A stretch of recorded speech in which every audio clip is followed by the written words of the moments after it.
tax is really a national bargain.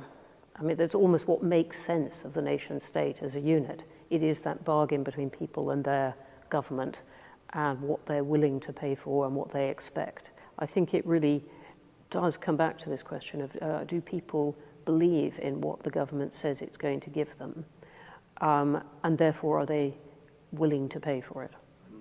Yes, I mean, coronavirus has had one enormous effect, which has made us all very conscious of being part of the same society. It's an interesting question about whether coronavirus has made people more willing to pay tax. My sense is a bit, yes, people are really conscious of what the government has done and how expensive that is. Younger people have been very badly hit in terms of jobs and education by the pandemic, and in some ways are going to bear the cost of this. Britain is in a rather anomalous position that there is clearly a yearning for American levels of tax and European levels of spending. Yes, I mean, the unfortunate thing which pollsters find quite regularly is that people do see the need for more tax to be raised, and the spending tends to be quite popular, but they want other people to pay the tax. I think around about 1993 there was a kind of flip in the surveys where people had got a bit fed up with low taxes and poor services, and they wanted more tax and more services, and that lasted through for about 10 years and the Blair-Brown period.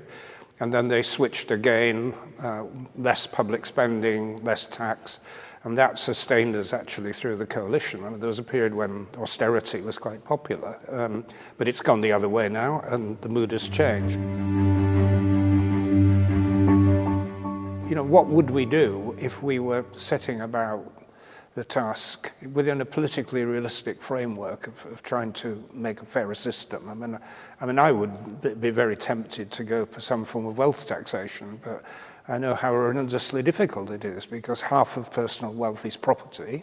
I would start with property taxes. I wouldn't go for a wealth tax in itself because it bundles so many things together, because it is a real choke, I think, on British life. That would be the first step, and to make it, you know, less painful for a large number of people, you could probably even just start by adding some new bands at the top, which I used to call a mansion tax, which had some negative repercussions. It did sound threatening to a lot of people. It sounded divisive. It sounded like British class politics of the past, of look, we're just going after the mansions and the wealthy, and lots of people saying, no, no, that means me. I realise in retrospect this is bad psychology. But, I'm glad to hear so that you think the label was bad psychology. I think the label was bad, but the basic approach was reasonable. There is an interesting question about where corporation tax is heading.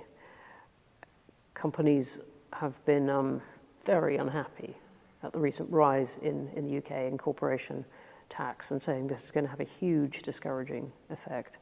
Yes, I mean, we've been through the government, well, the Conservative side of government and the coalition, I mean, have been through a kind of epiphany here. I mean, when I was in government with George Osborne, taking corporation tax down 1% a year was a heroic achievement and considered to be extremely popular with business. And then all of a sudden, the government decides this doesn't really matter and we'll push it right back up to where it started. Most people see corporations as some kind of a bad thing, that they are real things that you're taxing and that somehow or other they've been dodging the column. The idea that tax is shifted, whether it's back to workers or onto shareholders or onto consumers, is completely missing. Internationally, it's been very easy for them to sidestep individual countries' attempts to get them to pay tax and say, no, no, we're not based there, or our profits aren't there, or whatever.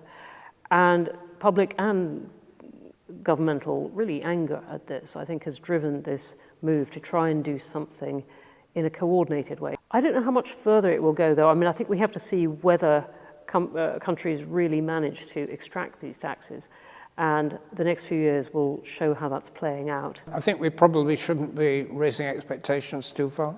It's not at all clear to me that this, however welcome, that this change is going to radically improve our sense of fairness.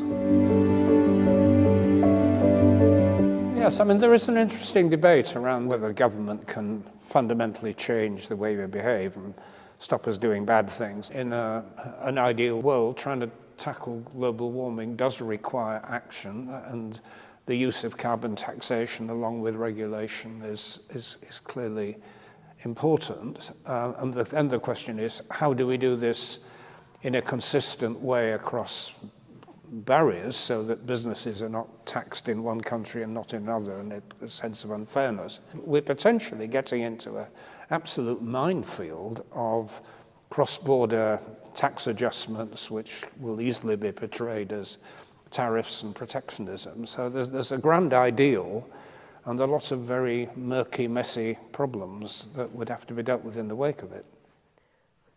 I agree with you. I think a global carbon tax is a kind of economist dream, but the practical obstacles to it are so enormous. I'd be astonished if we look back in even 20 years and say that that has been a big part of the world's attempts to deal with climate change.